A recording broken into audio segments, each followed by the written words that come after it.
Assalamualaikum warahmatullahi wabarakatuh. Ini masih membahas seputar tauhid. Bagaimana kita memiliki keimanan yang sempurna, yang benar terhadap para utusan Allah Subhanahu wa taala. Keimanan yang benar yang dimaksud ini bagaimana? Ya tentunya nanti ada konsekuensi, ada bukti dari orang-orang yang mengimani Rasulullah atau utusan Allah Subhanahu wa taala. Baik itu konsekuensi yang bersifat positif, yaitu ketaatan kepada Allah, maupun konsekuensi negatif berupa apa? Pendustaan terhadap utusan-utusan Allah, pendustaan terhadap risalah yang dibawa oleh para nabi dan rasul. Nah, sebagai dasar ajaran Islam, tauhid itu menuntut umatnya untuk apa? Untuk senantiasa memahami kedudukan para nabi dengan benar. Jadi seperti apa sih sebenarnya kedudukan nabi itu? Kan gitu. Kalau dari awal saya sudah sampaikan bahwa manusia memiliki berbagai macam sifat bawaan lahir yang disebut dengan fitrah. Yang fitrah itu kalau dibiarkan tanpa bimbingan wahyu dari Allah, maka orang lebih cenderung mengutamakan hawa nafsunya. Orang akan cenderung untuk melakukan kerusakan-kerusakan sesuai dengan kehendak hawa nafsunya. Disitulah kemudian Allah mengutus para nabi dan rasul untuk membimbing manusia agar mereka mendapatkan jalan keselamatan. Akan tetapi bisa jadi orang yang beriman kepada rasul, para nabi dan rasul, bisa jadi mengalami kesalahan di dalam menafsirkan tentang kedudukan rasul itu. Nanti saya kutipkan di sini ada 10 kesalahan-kesalahan orang melihat status atau kedudukan Rasulullah Shallallahu Alaihi Wasallam. Mungkin itu nanti di sesi kedua kali ya, kalau nggak keburu. Nah ini kita jangan ngebut ya, pelan-pelan saja. Kita harus tahu tentang keutamaan Nabi Muhammad Shallallahu Alaihi Wasallam dibandingkan nabi-nabi sebelumnya. Bahwa beliau adalah siapa? Sebagai penutup dari seluruh nabi. Kedudukan Nabi Muhammad sendiri dibandingkan nabi-nabi yang lain. Beliau adalah penutup para nabi. Dalam memahami sifat Nabi Muhammad, para nabi, umat muslim dituntut untuk apa? Mengetahui sifat-sifat yang wajib dimiliki oleh seorang nabi, sifat-sifat yang mustahil dimiliki oleh seorang nabi, dan sifat-sifat jaiz. Ya, ini seperti kemarin yang sudah kita bahas, ada sifat Allah, sifat jaiz, di mana Allah bebas melakukan, memasukkan orang ke dalam neraka, memasukkan orang ke dalam surga, mengampuni seseorang, tidak mengampuni seseorang, dan seterusnya. Nah, Rasul juga punya sifat-sifat jaiz yang melekat pada dirinya. Nah, 3 bait yang akan kita bahas dalam rangkuman ini, ya insya Allah merangkum tentang esensi dari sifat-sifat wajib para nabi, yaitu apa? Ada 4. Ya, ada yang nggak ngurut nggak apa-apa ya, ada yang hafal nggak? Wih, Masya Allah. Ini urut ladan ya. Siddiq, tablik, fatonah, kemudian amanah. Ya urutannya boleh bebas ya.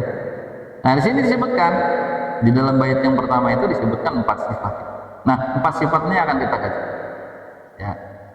Serta menjelaskan sifat manusiawi yang mungkin terjadi pada diri mereka tanpa mengurangi derajat kenabian. Jadi para nabi dan rasul itu diutus, mereka juga sebenarnya manusia biasa.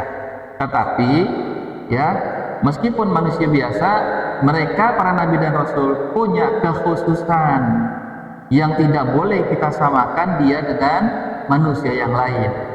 Ini syarat. Nah, pemahaman yang tepat terhadap bait-bait yang ini sangat penting ya, tidak hanya untuk memperkaya keyakinan kita terhadap ajaran Islam, tetapi juga apa? Untuk menghindari kesalahan dalam menilai kedudukan Nabi dan Rasul itu. Ini penting untuk dipelajari. Kenapa mesti dipelajari? Karena memang ada buktinya banyak. Bahkan mereka bergelar tokoh-tokoh nasional, tokoh-tokoh internasional menjadi rujukan-rujukan ulama, tetapi dengan pemahaman-pemahaman yang menyimpang ya tentang kedudukan nabi ya. Nah ini yang kita harus luruskan. Yang pertama tentang penjelasan bait yang ke-11 ya, tentang sifat wajib para nabi. Di situ disebutkan yang pertama adalah fatonah, cerdas. Jadi nabi itu harus punya sifat fatonah, harus punya sifat cerdas. Nggak mungkin Nabi itu nggak cerdas, ya kan? Kenapa? Para Nabi, para utusan Rasul harus menjadi orang-orang yang mulia di antara seluruh manusia.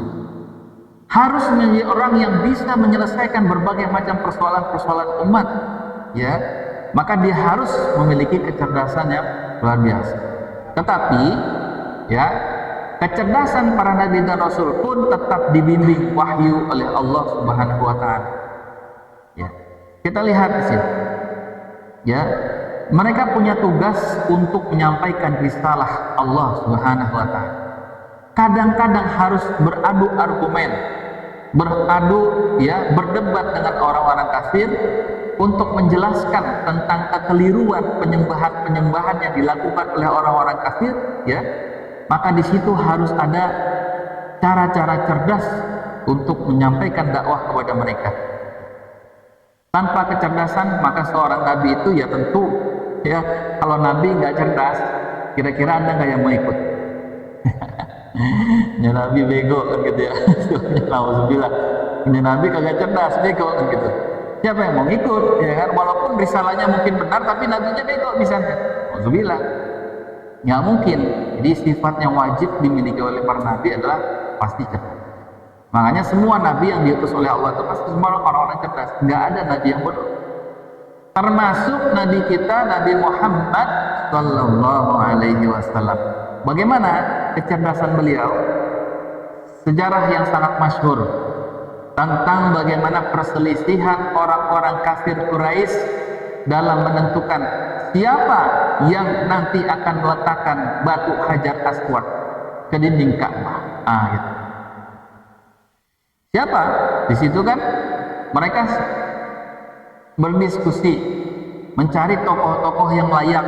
Masing-masing merasa karena ketokohannya, masing-masing merasa layak untuk meletakkan batu Hajar Aswad ini. Karena yang meletakkan itu nanti pasti dia akan dikenal sebagai sejarah dunia. Ya, kenapa? Karena Makkah ketika itu adalah pusat dari ibadah haji di zaman masih musyrik gitu ya. Pusat dari pertemuannya seluruh kabilah yang ada di Jazirah Arab. Maka siapapun yang meletakkan Hajar Aswad di dinding Ka'bah itu akan dikenal selama-lamanya. Maka ketika itu Rasulullah kemudian memunculkan satu ide cerdasnya yang kita kenal bagaimana?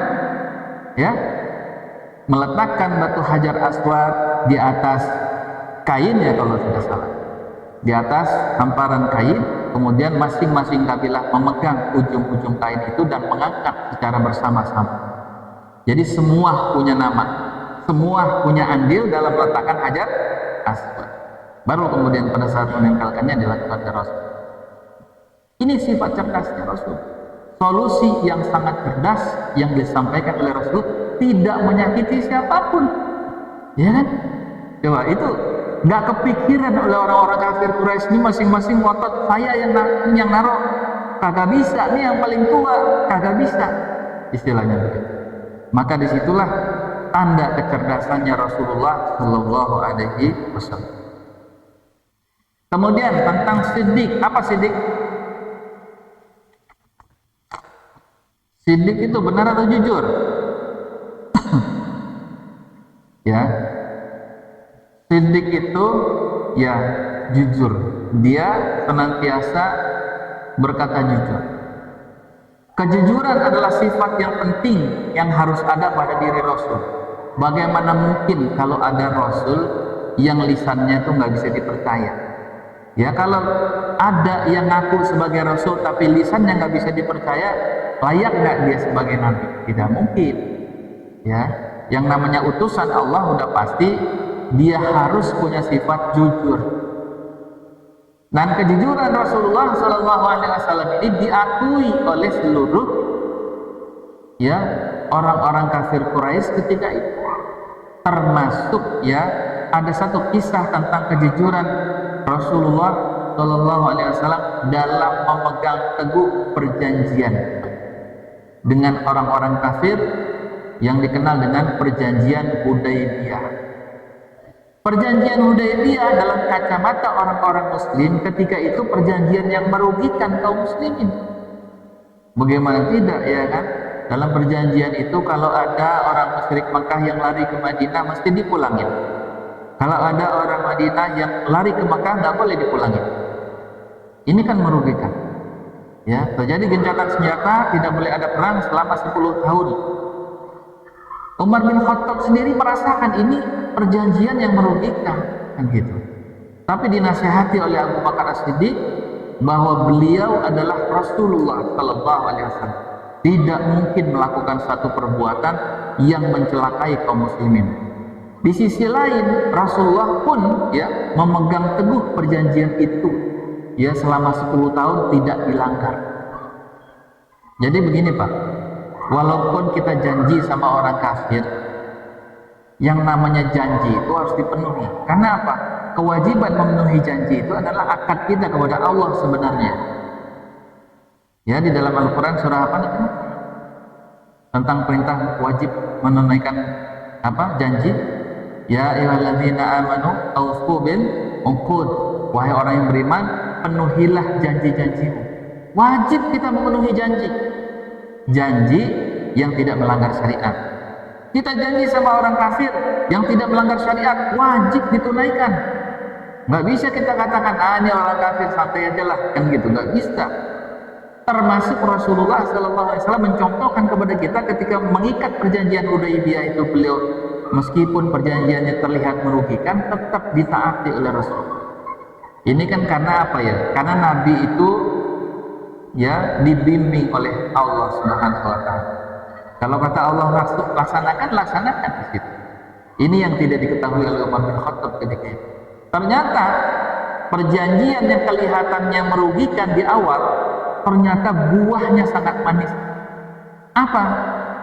Kan di situ sebelum ada perjanjian Hudaybiyah, kaum muslimin kan nggak boleh masuk Makkah, nggak diizinin. Apa datang ke Makkah akan ditangkap, akan dipenjara, akan dizalimi. Dan perang terus terjadi, ada perang Badar, ada perang yang kedua, perang Uhud. Maka terjadi perjanjian, itulah sebenarnya yang diinginkan oleh kaum muslimin. Itu apa? Perdamaian selama 10 tahun itu dimanfaatkan oleh Rasulullah dan para sahabat untuk berdakwah seluas-luasnya. Jadi kalau nggak ada perang kan dakwah tenang, kan gitu. Jadi dakwah lebih tenang, akhirnya apa? Ternyata berbondong-bondonglah orang-orang kafir itu mendapatkan hidayah Islam. Inilah kemenangan sejatinya yang dirasakan oleh Rasulullah dengan perjanjian Hudaybiyah. Akhirnya orang kafir Quraisy itu merasakan kerugian dari perjanjian Hudaybiyah. Ya, begitulah hidayah itu ketika masuk, ya tidak akan bisa dihalang-halangi. Kebenaran ketika masuk ke dalam hati seorang hamba itu tidak akan bisa dihalangi. Itu. Nah, disinilah yang pentingnya kita taat kepada berlaku jujur dalam setiap akad. Yang ketiga yaitu sifat tabligh. Ya tentu ini adalah sifat yang wajib dimiliki oleh Nabi, karena beliau diutus adalah untuk menyampaikan risalah. Nah gitu. Nabi Muhammad wajib menyampaikan, atau para nabi wajib menyampaikan seluruh perintah Allah kepada umatnya, dan mereka tidak boleh, di catatannya, Nabi itu tidak boleh menyembunyikan kebenaran dari Allah Subhanahu wa Ta'ala. Ini termasuk salah satu nanti di akhir saya akan jelaskan itu, tuduhan seseorang terhadap Nabi yang mengatakan bahwa Nabi menyembunyikan kebenaran dari Allah, menyembunyikan sebagian wahyu. Ini tuduhan-tuduhan yang keliru. Tidak mungkin atau mustahil para nabi yang memang sudah diutus dan tugasnya adalah menyampaikan risalah itu menyembunyikan kebenaran, tidak mungkin gitu. Jadi semua kebenaran yang ada misalnya di dalam Al-Quran misalnya, itulah seutuh-utuhnya firman Allah yang Allah turunkan dari langit kepada Nabi Muhammad SAW. Tidak ada yang ditutupin, tidak ada yang dikurangin. Itu. Jadi Islam ini adalah agama yang telah disempurnakan oleh Allah Subhanahu wa Ta'ala. Ya. Nah, di sini tentang bagaimana sifat tabligh yang wajib, ya sifat menyampaikan risalah yang wajib pada diri Rasul, ini terbukti dan bahkan dalam sepanjang sejarah Rasul itu ya sudah membuktikan, meskipun misalnya beliau menghadapi ujian yang sangat berat, difitnah, diancam untuk dibunuh, diusir, bahkan diperangi, dakwah tidak pernah berhenti. Ya, ini catatannya nih. Difitnah, diusir, diancam dibunuh, diperangi, dakwah tidak pernah berhenti. Ini artinya memang itu sudah menjadi kewajiban bagi para nabi dan rasul untuk menyampaikan risalah sampai kemudian Allah panggil kembali keharibaannya. Dan ini menjadi contoh, menjadi dalil bagi setiap orang yang beriman juga harus mengikuti apa yang dilakukan oleh Rasulullah. Kita juga harus tabligh, menyampaikan risalah. Kalau Rasulnya itu tidak pernah meninggalkan untuk menyampaikan risalah, itu maksudnya agar umatnya pun seperti itu. Islam ini mesti disampaikan terus ke generasi berikutnya, generasi berikutnya. Maka sering saya sampaikan ke bapak-bapak yang hadir, ya, apa yang saya sampaikan di majelis ini wajib kita sampaikan kepada orang lain. Wajib kita sampaikan Islam ini kepada orang lain. Wabil khusus anak istri kita. Kita harus punya sifat tabligh ini, bukan hanya Rasul saja. Gitu. Cuman karena memang Rasul adalah utusan Allah, dia sudah ditugaskan memang tugasnya itu. Sementara kita, tablighnya kita itu adalah tugas dari Rasul. Gitu. Tugas dari Allah Subhanahu wa taala dan perintah Rasul. Misalnya, balighu anni walau ayat. Sampaikanlah dariku walaupun cuma satu ayat. Ud'u ila sabili rabbika bil hikmah wal mau'izatil hasanah wajadilhum billati hiya ahsan. Serulah mereka kepada menuju Tuhanmu, ya, dengan hikmah, dengan contoh-contoh yang baik. Kalaupun berdebat, berdebatlah dengan yang ahsan. Kan gitu. Ini perintah kepada siapa? Seluruh orang yang beriman. Ini tabligh. Jadi walaupun Rasulullah menghadapi berbagai macam persoalan dalam dakwah, bahkan sampai ya diceritakan itu giginya sampai patah, kakinya berdarah, ya kan? Ini cerita asli nih. Hadisnya kuat. Bagaimana Rasulullah ditimpahi oleh penduduk Taif yang sampai kemudian beliau berdarah-darah. Luar biasa pengorbanan beliau ini sebenarnya bukan karena beliau kuat, bukan.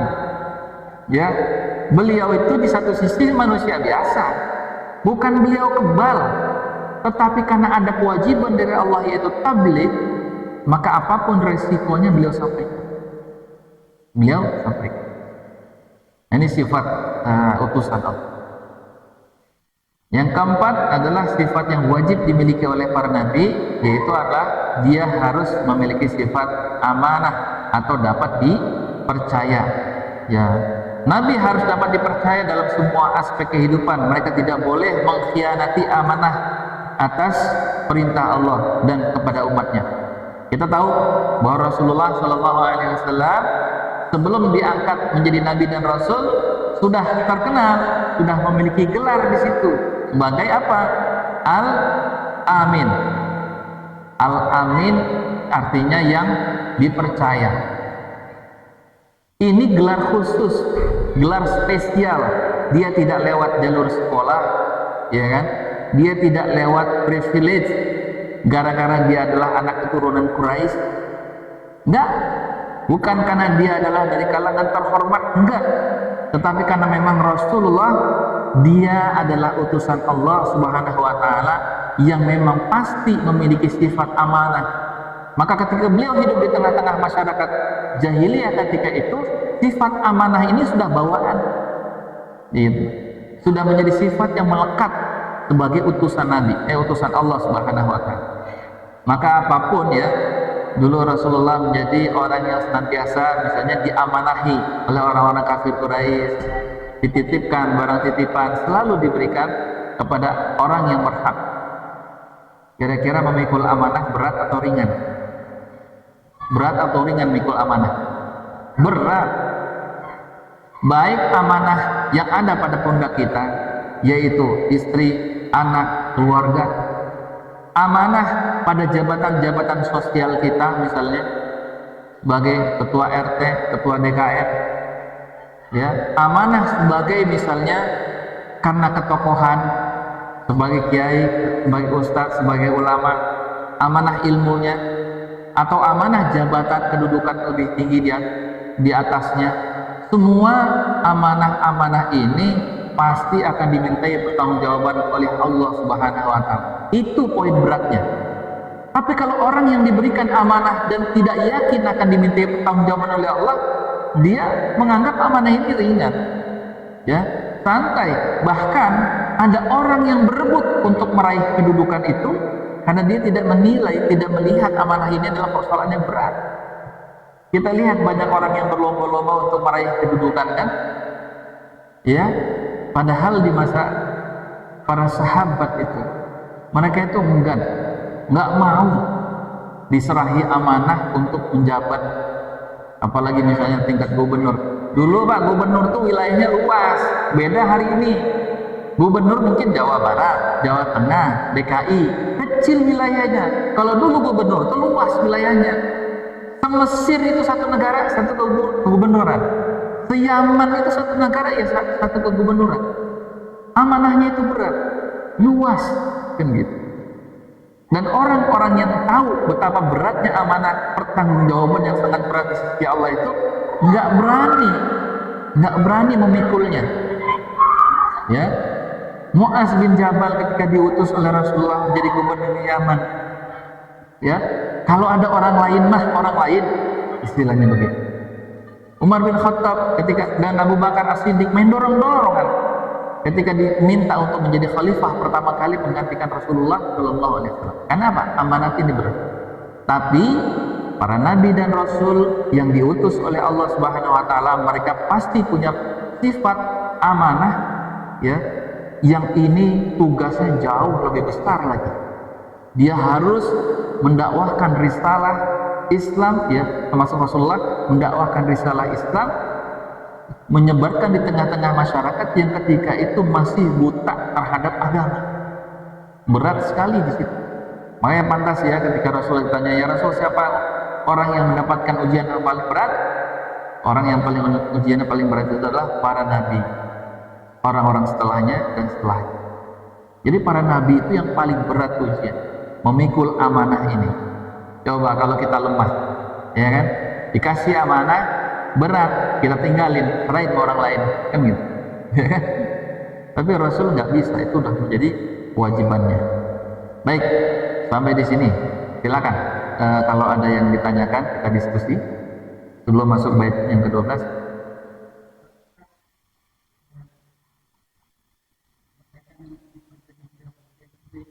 Ya.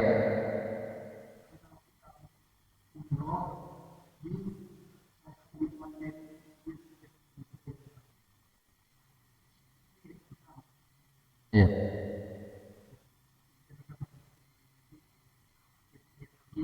Ya.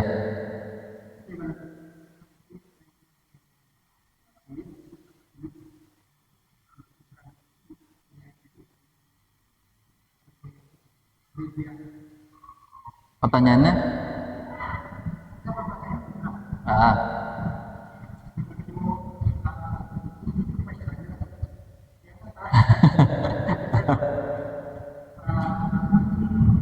ya, di tempat itu, kenapa di tempat itu gitu? Apakah ada hubungannya dengan Hudaybiyah?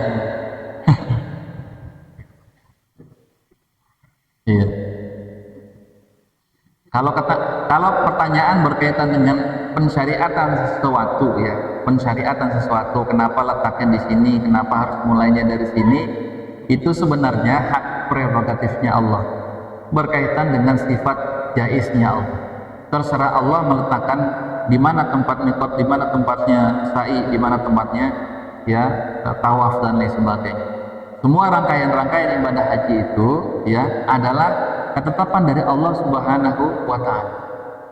Ya, mengenai tempat, waktu, itu kan berkaitan dengan rukun, syarat, waktu, semuanya sudah menjadi ketetapan Allah. Ini kita sebut dengan tauqifi. Nah, terhadap perkara-perkara yang ibadah tauqifi itu sebenarnya bukan tempatnya untuk kita bertanya kenapa, gitu. Bukan tempatnya kita bertanya kenapa begini, kenapa misalnya lontar jumroh mesti di apa diminta dia apa ngelempar batu itu kan, lontar jumroh kenapa harus ke situ kan gitu, kenapa nggak tempat lain kan gitu. Nah itu.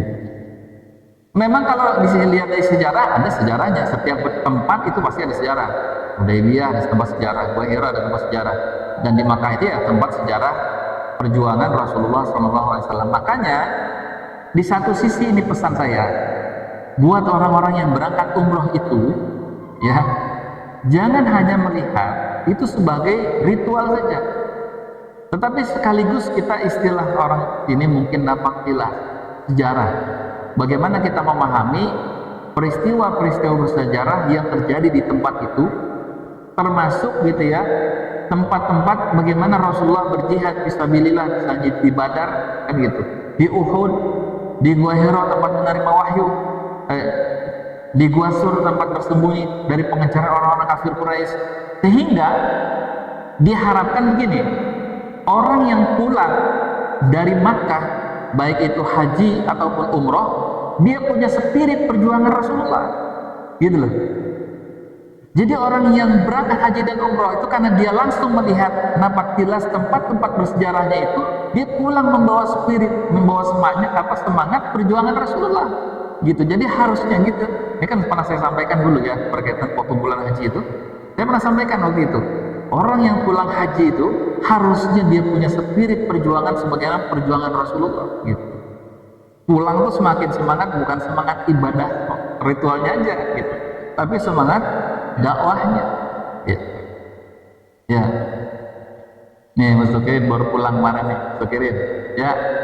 Gimana Mas Tukirin perasaannya setelah pulang dari sana tuh gimana? Kita melihat tempat-tempat sejarahnya Rasul kan gitu ya. Nih, ada di HP ya. Jangan di HP. Tersemangati nggak ketika pulang lu, tersemangati nggak? Atau terbayang nggak perjuangan Rasulullah itu beratnya luar biasa kan?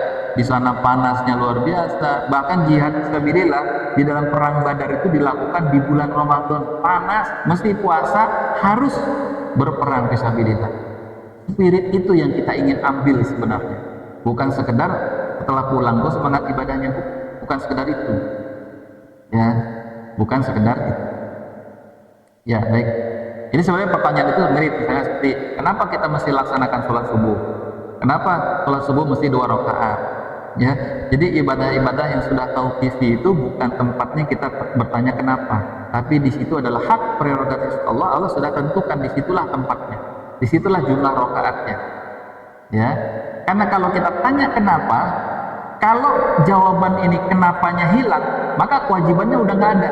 Contoh misalnya, ya. Sholat subuh misalnya ditanya kenapa 2 rakaat? Oh karena di situ kondisinya berat, mesti ngantuk. Oh berarti kalau orang yang nggak ngantuk boleh dong 4 rakaat. Nah enggak, takutnya begitu. Karena kalau kita tanya kenapanya, sebab kenapanya hilang, itu jadi sebabnya hilang. Nah, kenapa puasa mesti 1 bulan full Ramadan misalnya? Kalau dijawab kenapanya, kalau kenapanya ini hilang, jadi nggak wajib nanti sholat puasa Ramadan. Makanya ibadah-ibadah tauqifi itu sudah kita terima dari Allah dan Rasulnya, kita hanya patuh menjalankannya. Ya, karena kadang-kadang ada perintah yang memang tanpa sebab. Ya sudah, laksanakan saja. Ada lagi? Silakan. Yang bertanya, Mas Wanto. Bang Tommy, silakan. Yang tanya. Pak Arsan nih, ada yang tanya. Beda. Beda gimana? Yang lain. Coba, nggak apa-apa, pertanyaan apa? Pertanyaan apa Pak Arsan? Masya Allah, keren. Ya, seru nih.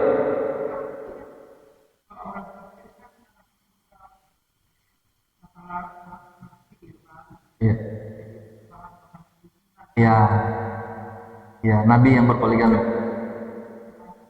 Oh gitu.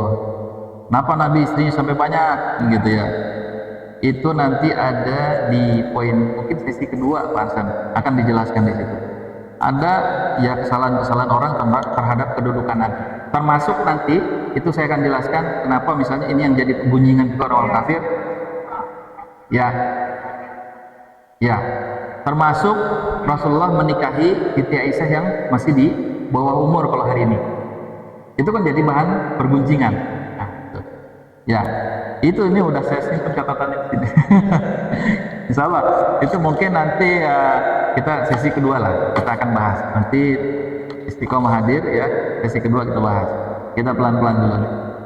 Itu mengapa saya masukkan juga di pembahasan ini, karena kita sedang berbicara tentang kedudukan para nabi yang kita harus tahu kedudukannya, dan kita juga harus tahu segala macam persoalan yang dipersoalkan oleh orang-orang kafir, bahkan termasuk orang muslim sendiri. Orang muslim juga mempermasalahkan kedudukan nabi. Saya kasih bocoran salah satu yang mempermasalahkan kedudukan nabi. Ada yang mengatakan bahwa Nabi Muhammad hanya diutus di zaman itu, sehingga syariat Islam hanya berlaku ketika itu dan tidak bisa berlaku di zaman yang berbeda, di tempat yang berbeda. Ini muslim yang bilang. Nah, ya, itu udah lama Pak Ji. Udah lama, udah tokohnya itu yang sekitar lahir tahun 1942-an. Itu. Di Mesir.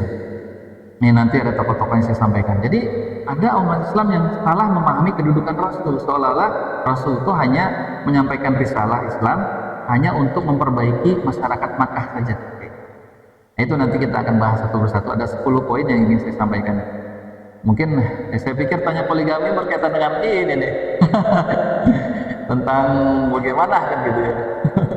Pak Arsan mau poligami, saya kira begitu. Ada lagi, silakan. Ya, ini siap? Saya kira mau nunjuk ya, silakan. Ya. Waalaikumsalam.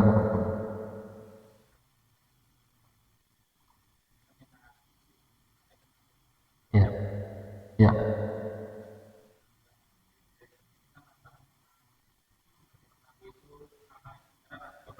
Ya. Ya.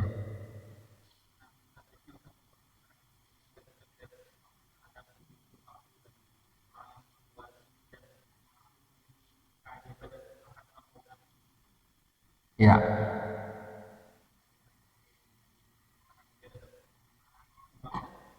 Ya. Baik, itu insya Allah juga ada, sudah saya masukkan di poin keempat tentang kedudukan Nabi yang didudukan seolah-olah dia melebihi sama setara dengan Tuhan atau keturunan-keturunan Nabi. Itu ada di poin 4. Insya Allah kita bahas di sesi kedua pelan-pelan. Ya, itu juga harus diluruskan karena ya kalau salah dalam memahami kedudukan Nabi ya jadinya seperti itu, sehingga seluruh keturunan Nabi dianggapnya semuanya maksum, ya terlepas dari kesalahan atau dia mesti ditaati meskipun dalam perbuatan maksiat. Nauzubillah. Ini akan dibahas insyaallah. Ini masih kita seputar bait 11 ya, baru bait 11. Bait 11 kita kan janjinya sampai 13. Ya. Silakan. Yang lain misalnya. Ya. Ya.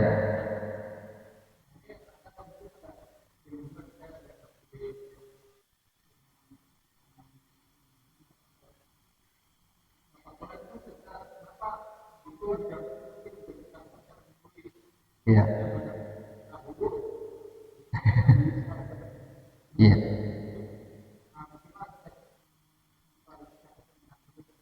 Iya. Iya. Kecerdasan itu kadang tidak diukur dengan ukuran-ukuran seperti itu. Ya. Tidak diukur dengan kemampuan-kemampuan misalnya seperti baca dan tulis. Ya. Bisa dilihat dari bagaimana kemampuan memecahkan atau menyelesaikan berbagai macam persoalan-persoalan umat. Ya. Kecerdasan Rasulullah ini ya termasuk fatonahnya itu diakui oleh orang-orang Quraisy ketika peristiwa pengangkatan batu Hajar Aswad itu. Dan mereka tidak peduli dengan solusi yang ditawarkan oleh Rasulullah yang nggak bisa baca. Ya kan? Dia nggak peduli. Muhammad baca aja kagak bisa, ngasih solusi begini lagi, nggak diterima. Enggak. Kecerdasan itu diterima. Dan mereka tidak melihat ukuran kecerdasan dari sisi itunya. Gitu. Jadi kita pun harus bisa nih menempatkan, meluruskan kecerdasan tidak diukur dari sisi itu. Karena itu adalah bagian dari proses ya. Bahwa memang ya Rasulullah ketika itu tidak bisa baca, tidak bisa tulis kan gitu. Tapi itu nggak mengurangi tentang kemuliaan beliau. Dan orang tidak pernah merendahkan Rasulullah gara-gara nggak bisa baca tulisnya. Ada nggak cerita orang-orang kafir Quraisy merendahkan Rasul gara-gara nggak bisa baca tulis? Enggak. Karena yang dilihat oleh orang-orang Quraisy adalah apa yang dibawa oleh Rasulullah ketika itu mampu menembus akal pikiran mereka. Ketika menyembah batu, Rasulullah mengkritisi, bagaimana mungkin kalian menyembah batu yang kalian buat sendiri? Kan begitu. Logikanya masuk. Yang selama puluhan tahun berlangsung penyembahan kepada batu itu mudah dipatahkan secara mudah oleh Rasulullah dengan argumentasi yang sederhana gitu. Dan itu mampu istilahnya menyadarkan orang-orang kafir Quraisy seperti misalnya Abu Bakar As-Siddiq. Kemudian mampu menyadarkan banyak ya dari kalangan para budak. Kecerdasan seperti itu yang mampu menembus ini sebenarnya ukuran-ukuran. Sehingga orang ketika mendengar seruan Rasulullah dengan membawa Al-Quran, yang dilihat adalah Al-Qurannya, bukan Rasul nggak bisa baca. Kan gitu. Makanya mereka tidak melihat ukuran-ukuran kecerdasan dari sisi itu. Nah kalau kita hari ini mengukur kecerdasan dari sisi itu, ini sebenarnya kelihatan. Ya, baik, cepat sekali nih waktunya. Ya, mudah-mudahan sedikit jawaban itu bisa menjawab ya sebagai ukuran-ukuran ya. Mudah-mudahan insya Allah ini saya nggak tahu ya, mungkin sesi 2 atau sesi 3 ini, bisa 3 sesi ini mungkin ya. Kita berdoa Allah, mudah-mudahan Allah berikan kesehatan kepada kita sehingga kita bisa melanjutkan kajian pada pertemuan berikutnya insya Allah. Kita akhiri dengan alhamdulillah dan akhir majelis. Alhamdulillahirabbil alamin. Subhanakallahumma wa bihamdika asyhadu an la ilaha illa anta astaghfiruka wa atubu ilaik. Assalamualaikum warahmatullahi wabarakatuh.